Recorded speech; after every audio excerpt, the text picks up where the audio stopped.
Let's take a look at Metrofile's full year results. Information Management Group, Metrofile, it's increased its full year earnings per share by 20% to 21.7 cents. Revenue up 14% to 523 million rand. So joining us to unpack the numbers for Metrofile is Graham Wackrill, who is CEO at the company. Graham, good morning. Morning.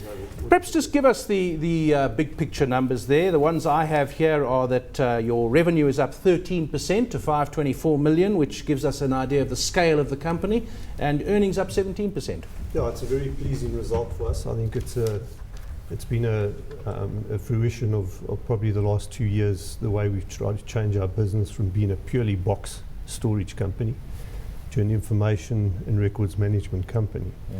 I think the market did perceive us as just purely box storage, but we do a hell of a lot more. And I think the main reason for our results this year is our acquisitions that we've done, which have performed exceptionally well, as well as cross-selling across our client base and putting solutions in the information space into our customers' back-end systems and that type of thing. I'm going to ask Drickers to come into the conversation in a moment, but looking through your statement and your background information about the company, it's fascinating the number of things that you're in. As you say, box storage literally is boxes in warehouses, isn't it? I mean, you just sounds the most boring business in the world. Well, it is. It's not exciting. I'm sorry, I didn't mean... No, I mean, I get that from a lot of people, but that's how we started 28 years ago. It was just purely storage of boxes. Yeah. We've migrated over the last sort of 20 years into information management. We're not a box storage. The box storage is just purely a mechanism to get access to that information. But some of the other things that you list, image processing, data backup, archiving, records destruction, you know, there are people who need confidential things to be destroyed, recycling, business equipment. One of our acquisitions that we did 2 years ago was Clear Data, which was primarily in the confidential destruction. It's very big in Europe and it's very big in the States. I think South Africa is probably lagging a bit behind. The big institutions in the country are realizing that they need to ensure that the information is destroyed properly, and that is one of our really good performers this past year. Image processing is basically converting hard copy into electronic image. We've been doing that for a number of years. Obviously, we've got a lot more sophisticated, and we store a lot of those images for our clients in the cloud. They can have access to those documents over the internet. Triggers? And Graham, I saw a big increase in the dividend, dividend cover being changed. And the thing is, you talk about, in the same sentence, you talk about acquisitions, you're talking about organic growth in Nigeria. How do you balance the two? Okay, from our acquisition point of view, we have to continually be aware that we're going to run out of space for our document storage business, because that would take the space. So we are going to expand our facilities this year. The reason for that, we're going to bring it forward probably about 6 to 9 months. The interest rates are favourable.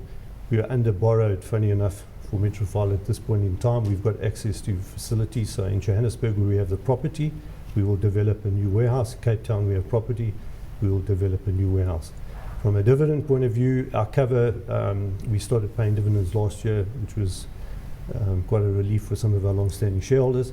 But we would like to get to a cover of 2.5, and we've gone from 4 to just over 3 at the moment. And with our cash generative ability, you know, we see that's not been a problem going forward, as well as the capital expenditure. Graham, you've got a substantial business already in Mozambique.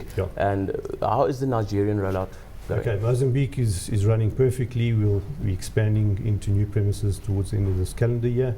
Nigeria has been probably the only blip on our radar screen the last 18 months. We've had some logistical problems with our partners, firstly.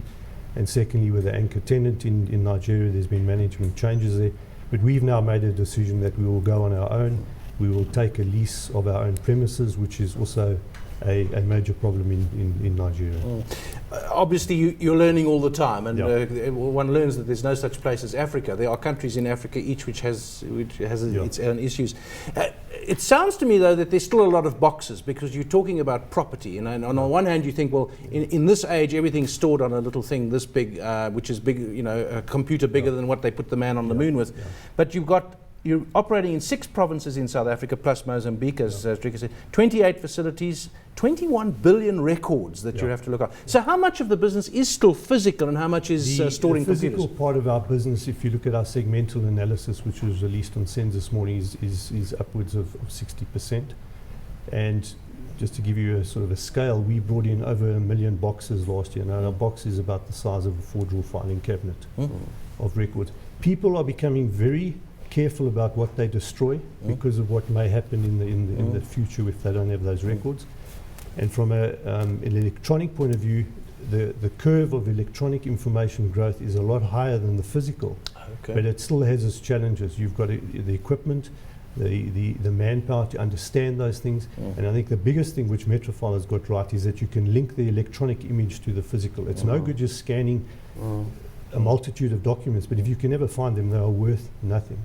And we have programs that link the image to the physical, to the warehouse. Seems to me there's more records now. You used to have paper. Now you've got emails which you print out. So you've got the emails and the paper. Some people do. So these properties that you then buy for record storage, obviously you earn a fee on that. And what is your typical return on such property? Our property portfolio per our balance sheet is probably just under 200 million. We own. It was always our policy to own our premises because we didn't want to be in a situation where we would have to move, because it's a nightmare to try and move 1 million boxes. So we own a lot of our property. We, in all of our main centres, we have spare capacity of vacant land, and that's where we're going to be building in Johannesburg and Cape Town this year. Just a final point from Drickus to ask you, if I might, what your view might be on Metrofile. I said a boring company, but very important to do these things. How many competitors are there that you're aware of? Are there any other investable alternatives? Well, not really. I think Metrofile is hands down the market leader in what they do. And the question actually, Graham, is how big is the industry? What scope is there for growth as the market leader? Yeah, I think we predict that we will still continue with our double-digit growth over the next years. There's a hell of a lot of information that is generated every single day, and people are becoming a lot more compliant and know that they've got to have access to that information and keep it properly. So we don't see that tapering off, and we see that trend in the US and Europe as well, because we follow those trends.